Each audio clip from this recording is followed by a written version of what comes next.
미국에 지그지글러라고 하는 유명한 작가가 있습니다. 이분이 가정에서 예배를 드리는데 이런 일이 있었다고 합니다. 지글러가 이렇게 자녀들에게 말했습니다. 얘들아, 육척 장군 골리앗이 있었는데 그가 이스라엘에 쳐들어와서 전쟁을 하자고 그렇게 크게 외쳤단다. 이스라엘 백성들은 너무 무서워서 나무 뒤에도 숨고 숲속에도 숨고 바위 뒤에도 숨고 굴 속에도 숨었단다. 이스라엘이 사람 앞에 등불처럼 꺼져가고 있을 때 17살밖에 되지 않았던 솜털밖에 안 나서 면도칼도 필요 없는 소년 다윗이 용감하게 싸우러 나갔단다. 이렇게 이야기를 하는데 설교가 이어지고 있을 때 아들이 설교를 듣는 중에 갑자기 중단시키면서 이렇게 말했습니다. 아빠, 다윗이 용감한 것이 아니라 골리앗이 용감하네요. 지글러가 이상해서 물었습니다. 얘야, 다윗이 용감하지 그 조그만 아이가 그 큰 골리앗 앞에서 얼마나 용감하냐? 이렇게 말했죠. 그랬더니 아들이 말했습니다. 아빠, 소년 다윗은 아무리 조그만 해도 하나님이 함께 하시니까 나가서 싸우는 것이 당연하지만 골리앗은 아무리 커도 하나님도 함께 하지 않는데 자기만 믿고 싸우는 것이 얼마나 용감합니까? 어떻게 하나님도 안 믿으면서 그렇게 용감하게 나갈 수가 있습니까? 이렇게 말했다는 거죠. 아버지 지글러가 예배를 드리면서 큰 깨달음을 얻습니다. 그렇지. 세상에는 골리앗과 같이 하나님을 믿지 않고 자기만 의지하고 사는 독립선언한 사람들도 있고, 또 다윗과 같이 아무리 약하고 어려도 하나님이 시키시는 대로 살겠다고 하는 하나님께 종속 선언한 사람들도 있다. 과연 누가 경건하고 누가 용감한 사람인가? 그가 스스로 생각했다는 이야기입니다. 기독교 포털 사이트인 가피풀이라고 하는 사이트에 보면 그 가피풀에서 만든 성경 앱이 있습니다. 이 성경 어플을 사용하는 50만 명을 대상으로 올해 1월부터 그리고 12월 15일까지 가장 많이 읽힌 성경 구절을 집계한 결과 21일 그 발표를 했는데요. 1위가 빌보서 4장 6절의 말씀입니다. 아무것도 염려하지 말고 다만 모든 일에 기도와 간구로 너희 구할 것을 감사함으로 하나님께 아뢰라. 이것이 1등이고요. 2등은 그 뒤에 있는 말씀 7절 말씀인데요. 그리하면 모든 지각에 뛰어난 하나님의 평강이 그리스도 예수 안에서 너희 마음과 생각을 지키시리라. 이 말씀입니다. 3등은 우리가 잘 아는 말씀인데요. 마태복음 6장 33절에 그런즉 너희는 먼저 그의 나라와 그의 의를 구하라. 그리하면 이 모든 것을 너희에게 더하시리라. 바로 올해 우리에게 주시는 우리 교회에 주시는 표 말씀입니다. 또 가장 많이 읽힌 이 상위 10개의 구절의 말씀에 가장 많이 포함된 단어를 보니까 하나님, 또 그리스도, 마음, 감사, 그리고 사랑, 길, 뭐 이런 순으로 그 어가 있다고 이야기합니다. 김희동이라고 하는 이 가피풀 부장은 국민일보에 이렇게 게재했는데요. 검색어를 보면 갑작스러운 불안과 걱정과 염려가 많았던 코로나 상황 가운데서도 하나님께는 어떻게든 집중하려고 하는 성도의 마음이 보입니다. 이렇게 이야기를 했습니다. 이러한 서체들을 보면서 우리가 깨달을 수 있는 것은 그래도 많은 그리스도인들이 어떻게든 하나님께 집중하고 예수님의 마음을 품고 예수님과 동행하면 모든 환경을 능히 이길 수 있다고 하는 이런 강하고 담대한 마음을 가지고 있다는 사실을 우리는 알 수가 있습니다. 여러분, 지금 어려운 시기에 주님과 함께 하려는 마음을 가진 사람은 참된 용기가 있는 사람이고, 이 어려운 시기에 그럼에도 불구하고 우리 주님을 찾지 아니하고 외면하며 또 우리 한 해를 돌아볼 때 내가 주님과 좀 더 멀어져 있는 것 같다라고 하면, 그러면 내가 오늘 살아가는 것이 헛된 용기를 가지고 있는 사람임에 불과합니다. 오늘 성경 말씀에 보면 용기 있는 사람, 아니 용기를 얻게 된 사람의 이야기가 등장합니다. 사도 바울은 그가 복음을 위하는 사역 가운데에 오늘 본문의 말씀의 주된 배경은 그가 참 위기요 어려움 속에 있었더라는 겁니다. 그는 고린도 교회에 오기 전에, 고린도라고 하는 지역에 오기 전에 아덴, 지금으로 말하면 아테네라고 하는 곳에 가서 복음을 증거했는데, 그러나 여러분, 그 결과가 신통치가 않았습니다. 아테네는 우리가 잘 알고 있는 것처럼 철학의 도시고 많은 똑똑한 사람, 그리고 많이 뛰어난 그런 사람들이 모인 곳인데, 똑똑하다 보니, 철학적인 사람이다 보니 모두 다 자기의 신념과 자기 주장이 너무 강했습니다. 그래서 바울이 아무리 조리 있게 이야기를 해도 구원받을 만한 사람들이 없었습니다. 자신들의 생각을 굽히지 않고 자신들의 사상을 굽히지 않습니다. 그래서 그곳에서 신통치 않은 결과를 얻게 되어지고 결국은 고린도라고 하는 곳으로 돌아오게 되었는데요. 근데 이 고린도에 와도 여전히 그의 복음 증거하는 이 사역이 쉽지가 않았습니다. 왜냐하면 유대인들이 이 바울이 고린도에 왔다고 하는 소식을 듣고 그렇게 방해를 하고 대적을 하고 복음 증거하는데 회방했기 때문에 바울은 여러 모양으로 참 어려움 속에 있었습니다. 원래 바울이 어디를 가든지 항상 전도했던 자리는 어디였냐면 유대인들의 회당이었는데, 이 회당에서 그를 받아주지 아니하고 그가 말씀을 전해도 아무도 믿으려고 하지 않고 오히려 방해하고 박해하고 힘들게 하니, 바울은 어쩔 수 없이 예수님이 그랬던 것처럼 이 회당에서 자기 옷을 털어버리고 그리고 회당을 나오게 됩니다. 그리고 이제 복음을 받아들인 이방인 디도 유스도라고 하는 사람에게 이제 은혜를 얻어서 그의 도움을 받아 그의 집에 가서 이방인들을 모아놓고 복음을 증거하게 되었습니다. 많은 주석가들은 이 여러 가지 상황들, 아덴에서 고린도로 오고 고린도에서의 초창기의 그의 삶의 모습을 보면서 바울을 연구하는 많은 사람들이 그의 삶에 가장 위축되어져 있는 시간이 바로 이 시간이 아니었나, 사람들은 그렇게 말합니다. 아덴에서 실패했고요, 고린도에 와서 핍박당했고요, 그리고 여러 가지 박해를 당하니 힘이 나지 않고 위축되어집니다. 그런데 하나님께서 그에게 디도 유스도라고 하는 사람을 붙여주셔서, 그래서 고린도 교회를 결국 세우게 하시고 그리고 복음 사역을 감당하도록 그렇게 하셨습니다.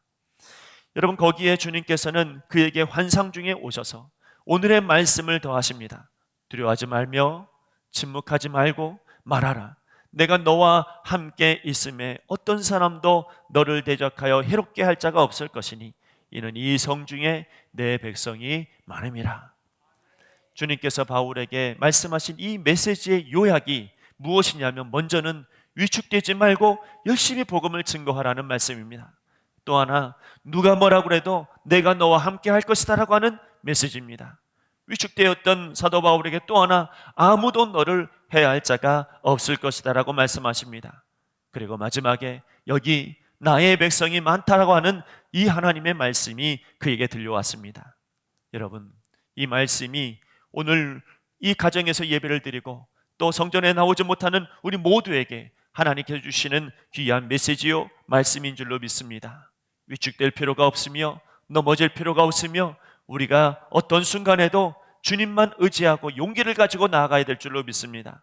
우리가 사람 때문에 예배드리는 것도 아니고 사람 때문에 우리가 하나님 앞에 나아가는 것이 아니라 오직 하나님의 영광을 위하여, 주를 위하여 우리가 예배하며 주를 위하여 일하며 주를 위하여 기도하는 사람이 바로 우리들인 줄로 믿습니다.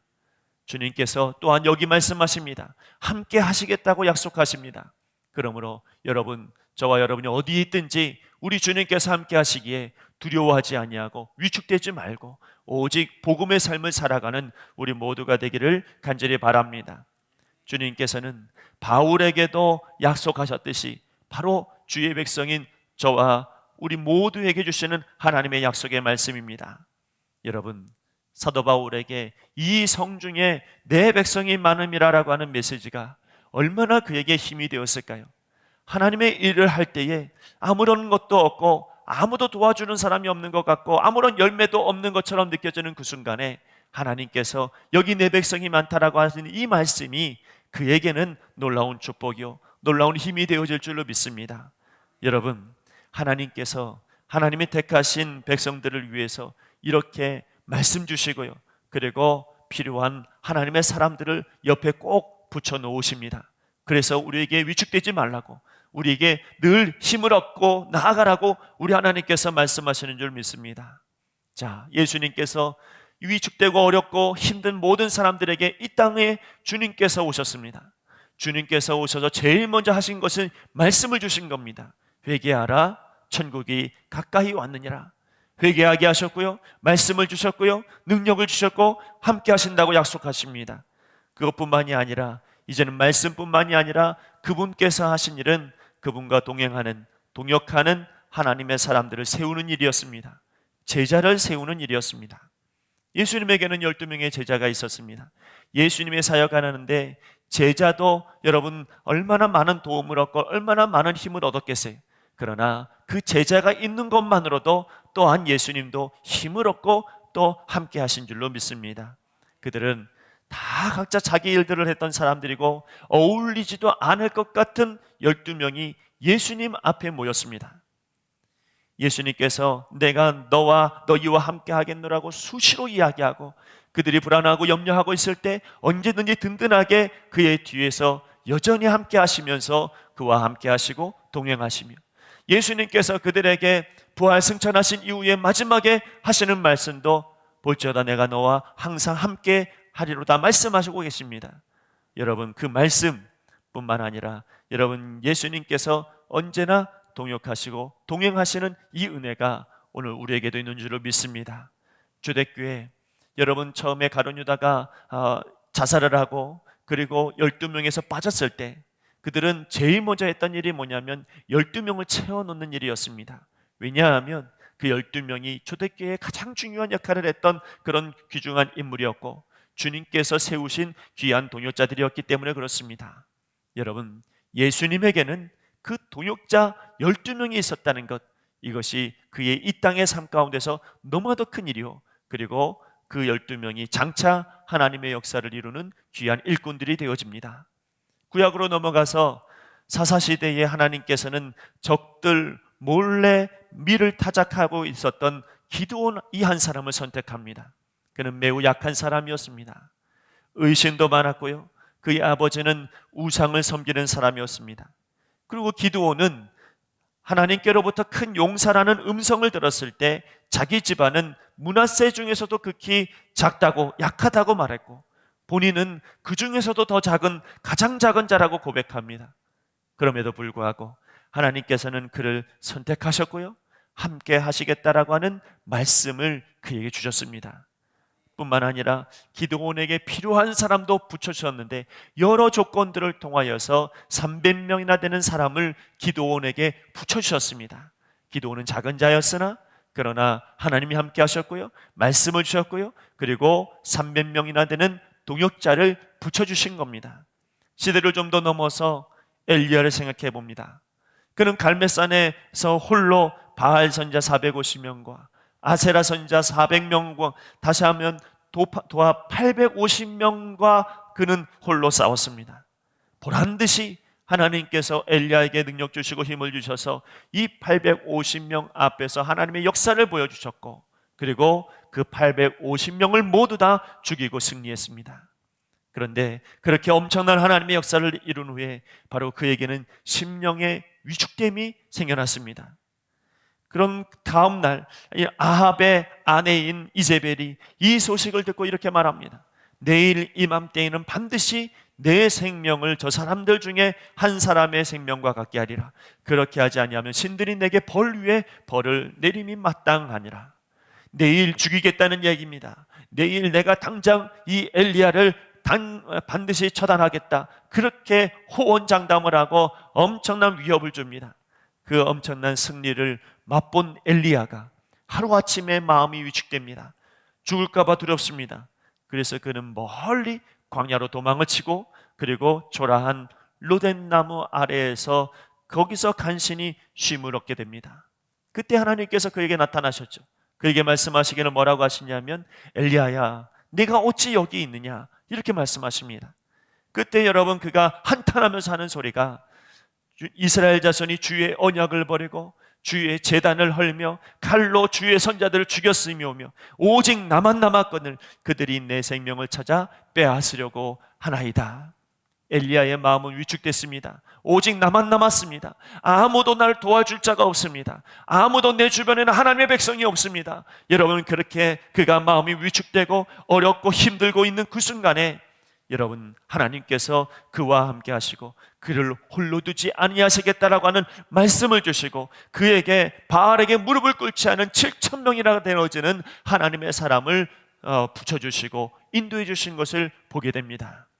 하나님의 사람 엘리야에게는 7,000명의 동역자가 있었다는 겁니다.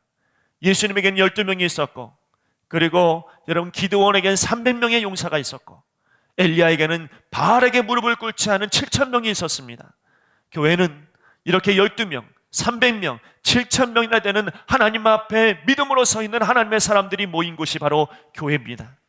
하나님의 나라를 위해서 필요하고 하나님의 나라를 이루기 위해서 하나님께서 역사하시기 위하여 세우신 교회가 바로 교회이며, 이 교회 안에는 바로 그렇게 12, 300, 7,000명이나 되는 하나님의 사람들이 모인 곳, 바로 이곳이 바로 교회인 줄로 믿습니다. 여러분, 12명, 300명, 7,000명에게 해당되어지는 그 많은 사람들의 공통점이 뭐냐면, 첫째는 절대로 세상 앞에 무릎을 꿇지 않았습니다. 12명의 제자들은 예수님께서 부활하시고 승천하신 이후에 로마 정권 앞에서, 유대 지도자들 앞에서, 그리고 우상 앞에서 무릎 꿇지 않았습니다. 유대 지도자들이 제자들에게 복음 증거하지 말라고, 하나님의 나라를 위해서 일하지 말라고 이야기할 때 베드로는 그들 앞에서 당당하게 말하기를 사람보다 하나님께 순종하는 것이 마땅하다고 말했습니다. 얼마나 담대하게 말하고 얼마나 용기 있게 말했는지 모릅니다. 왜 그랬냐면 그는 하나님을 위해서 살아가는 사람이요, 세상에 무릎 꿇지 않는 사람이요, 마귀에게 무릎 꿇지 않는 사람이었기 때문에 그는 세상 앞에서, 우상 앞에서 주눅들지 아니하고 믿음으로 선포하고 복음의 삶을 살았던 것입니다. 기드온의 300명의 용사, 여러분, 그 발탁되어지는 300명이 되어지는 그 순간, 그 모든 과정들을 보면 하나님께서는 무릎 꿇지 않은 용사 300명을 선택하신 것을 봅니다. 많은 사람들 가운데 하나님께서는 물가에서 무릎을 꿇지 않고 먹는 사람과 무릎을 꿇고 먹는 사람을 나누라 하시고, 무릎을 꿇지 않은 사람들 따로 모아놓으니 300명이었습니다. 여러분, 무슨 의미일까요? 여러분, 세상 앞에서 무릎 꿇지 않는 사람들, 여러분 믿음으로 굳건히 서 있는 그 사람들, 바로 그런 사람들을 하나님께서 세워주시고 그런 사람들을 붙여봐 주시고 그런 사람들을 기드온에게 붙여놓으신 것입니다. 엘리야를 위하여 하나님께서 준비해 놓으신 7,000명은 하나님께서 애초부터 이 7,000명을 소개할 때부터 바알에게 무릎 꿇지 않는 사람이라고 이렇게 설명하고 있습니다. 여러분, 그 당시에 우상에게 무릎을 꿇지 않았다라고 하는 것은 목숨을 내놓은 것입니다. 그렇게 순전한 마음으로 하나님을 섬기는 사람들이었습니다. 자, 여기 무릎 꿇지 않았다는 것, 세상에 무릎 꿇지 않았다는 것은 어떤 정치 앞에서 내가 무릎 꿇지 않았다는 얘기가 아닙니다. 아니면 사회적인 지침 앞에서 내가 외면했다, 그런 이야기도 아닙니다. 여기서 말하는 세상에 무릎 꿇지 않았다는 이야기는 마귀가 지배하고 있는 이 세상 앞에서 절대로 믿음이 흔들리지 않았다는 이야기입니다. 마귀가 세워놓은 우상 앞에서 절대로 무릎 꿇지 않았다는 이야기입니다. 여러분, 그래서 요한계시록 14장 12절 말씀에 우리 주님께서 말씀하시기를 성도들의 인내가 여기 있나니 그들은 하나님의 계명과 예수에 대한 믿음을 지키는 자니라 그랬습니다. 여러분, 하나님의 사람들은 세상에 무릎 꿇지 말아야 됩니다. 여러분, 하나님의 사람들은 우상에게 무릎을 꿇지 말아야 됩니다. 하나님의 사람들은 내 자신이 믿는 우상 앞에서 넘어지지 말아야 합니다. 온전히 하나님의 교회를 온전히 세우기 위한 하나님의 사람들, 마귀에게 지지 않는 사람들, 능히 이기는 사람들, 마음 중심의 믿음을 가지고 있는 사람들, 바로 이런 사람들이 12, 300, 7,000명이나 되는 하나님의 사람이 되어지는 것입니다. 이들의 또 하나의 특징은 뭐냐면 끝까지 버티고 견디는 믿음의 사람들이었다는 겁니다. C.S. 루이스라고 하는 유명한 작가가 쓴 책이 순전한 기독교라고 하는 책이 있습니다. 이 책에 보니까 기독교인이란 갖춰야 될 꼭 필요한 덕목이 하나 있는데 그게 뭐냐면 꿋꿋함이랍니다. 이 꿋꿋함, 여기에는 두 가지 종류의 용기가 있는데 하나는 버티는 용기가 있어야 되고 또 하나는 위험에 맞서는 용기가 필요하다는 겁니다. 그는 말하기를 이러한 꿋꿋함이 조금도 없는 사람이라면 하나님께서 주고자 하시는 그 깊고도 강하고 흔들림 없는 그런 행복, 그 축복과 그 은혜를 온전히 누리지 못하는 사람이 되고 만다, 이렇게 말했습니다. 버티는 용기, 위험에 맞서는 용기, 이것을 간직하며 살았던 사람들이 바로 12제자, 그리고 300명의 용사, 7,000명의 바알에게 무릎을 꿇지 않았던 사람들입니다. 그들은 어떤 상황에서든지 버텨냈고, 바알 선지자들과 그 추종 세력들 앞에서, 세상 우상 앞에서 묵묵히 하나님의 나라만 바라보면서 나아갔습니다. 여러분, 하나님의 교회는 이와 같은 꿋꿋한 믿음이 필요합니다. 하나님의 교회는 견고한 믿음이 필요합니다. 그런 사람들로 온전히 세워진 교회가 이 땅의 마지막 때에 하나님께서 사용하실 만한 귀한 교회가 되어지는 줄 믿습니다.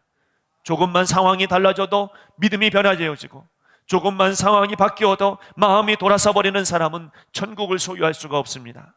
천국 소유한 사람은 천국을 침노하는 자입니다. 말씀을 붙들고 꿋꿋하게 용기를 가지고 나아가는 사람들, 흔들림이 전혀 없는 믿음으로 견고하게 서는 사람들, 바로 그런 사람들이 하나님의 나라의 백성이요, 바로 기독교, 순전한 기독교라고 하는 책을 쓴 C.S. 루이스가 말하는 바로 기독교인, 바로 그가 꿋꿋한 믿음을 가지고 있는 사람인 것입니다. 마지막, 여러분, 이들에겐 공통점이 있는데 서로에게 위로와 힘이 되어지는 사람들이었다는 겁니다. 예수님께서 항상 데리고 다녔던 12명의 제자들, 그들은 언제까지 주님과 떨어지지 않았습니다. 물론 그들이 예수님 십자가 달려 죽으실 때는 아무도 예수님 곁에 있지 않았으나, 그러나 예수님을 온전히 믿고 성령 충만한 이후에 그들은 한 번도 예수님을 떠난 적이 없습니다. 예수님과 일당에서 주님께서 일하실 때에도 그들은 떠나지 않았습니다. 많은 이들이 떠나버렸을 때에 예수님께서 너희들로 떠나가려느냐 말씀하실 때 베드로는 뭐라고 했습니까? 주여, 영생의 말씀이 주께 있사오니 우리가 누구에게 가오리까? 이렇게 말합니다. 아무에게도 가지 않겠다는 겁니다. 여기 주님 곁에 내가 있겠다는 이야기입니다. 기도원의 300명의 용사, 그리고 엘리야와 함께 있었던 7,000명의 하나님의 사람들도 마찬가지입니다. 여러분, 떠나지 않았던 12명, 믿음이 흔들리지 않았던 12명, 그 12명이 예수님에게 얼마나 큰 힘이 되었을까요? 여러분, 300명의 용사들, 그들이 기드온에게 얼마나 큰 힘이 되고 용기가 되었을까요? 7,000명의 바알에게 무릎을 꿇지 않았던 하나님의 사람들이 있기에 엘리야가 다시 힘을 얻지 않았을까요? 오늘 본문의 사도 바울이 위축된 마음, 용기를 잃어버린 것처럼 보이나 하나님께서 다시 디도 유스도라고 하는 사람과 그 외에 이 성전 안에 있는 많은 백성들이 있다라고 하는 이 말씀 한마디가 그에게는 힘이 되고 용기가 되고, 그 말씀으로 더욱더 믿음이 회복되어지는 역사가 이루어지고요. 그리고 오늘 말씀해 보니까 1년 6개월이나 머물면서 여러분, 그들 가운데서 하나님의 말씀을 가르쳤다고 이야기합니다. 무슨 용기와 무슨 힘이 나서 여러분 이와 같이 1년 6개월이나 말씀을 전할 수 있었을까요? 그에게는 분명히 그 주변에 하나님의 말씀, 그리고 하나님의 말씀을 따르는 주의 백성들이 있었기 때문에 그렇습니다. 여러분, 우리 주변에 믿음의 사람들이 함께 있다는 것, 주님의 은혜로 한 교회 안에서 믿음 생활을 할 수 있다는 것, 이것은 우리에게는 축복이고 이것은 우리에게 은혜입니다. 이와 같이 위로가 있는 곳이 어디냐면 교회입니다. 용기를 얻을 수 있는 것이 어디냐면 교회입니다. 말씀으로 세워지는 곳이 어디냐면 바로 교회입니다. 오늘 성경에 이 성 중에 내 백성이 많음이라라고 하는 주님의 말씀은, 이 말씀 그대로 오늘 우리 교회에도 하나님께서 주시는 메시지인 줄 믿습니다. 우리가 어디에 있든지, 가정에서 예배를 드리든지, 성전에 있든지, 어디에 있든지 우리 주님 말씀하십니다. 이 성 중에는, 이 성전 안에는 하나님의 백성이 많음이라. 바로 저와 여러분이 12명이요, 저와 여러분이 300명이요, 저와 여러분이 7,000명의 사람이 되어집니다. 그러므로 하나님께서는 앞으로도 세상에 무릎을 꿇지 않냐고 믿음으로 꿋꿋하며 서로 위로가 되고 서로 힘을 실어주는 그런 하나님의 백성들을 우리 신기천교회 안에 하나님께서 세워주시고 역사해 주시고 부흥케 하여 주실 줄로 믿습니다. 그러므로 마음을 강하게 하시길 바랍니다. 위축되지 말고 주의 말씀을 붙들고 복음의 삶을 살아가는 저와 여러분 되시기를 바랍니다. 그렇게 우리는 정말로 12명과 300명과 7,000명의 용사요, 우리는 증인들이 됨을 잊지 마시기를 간절히 바랍니다. 기도하겠습니다. 하나님, 이 성중에 내 백성이 많음이라라고 하는 주님의 말씀이 오늘 성전에서 울려 퍼지고, 그리고 저들의 가정마다 하나님 말씀이 울려 퍼진 줄로 믿습니다. 그러므로 믿음을 잃어버리지 않게 하여 주옵소서. 꿋꿋하게 복음의 삶을 살아가게 하여 주옵소서.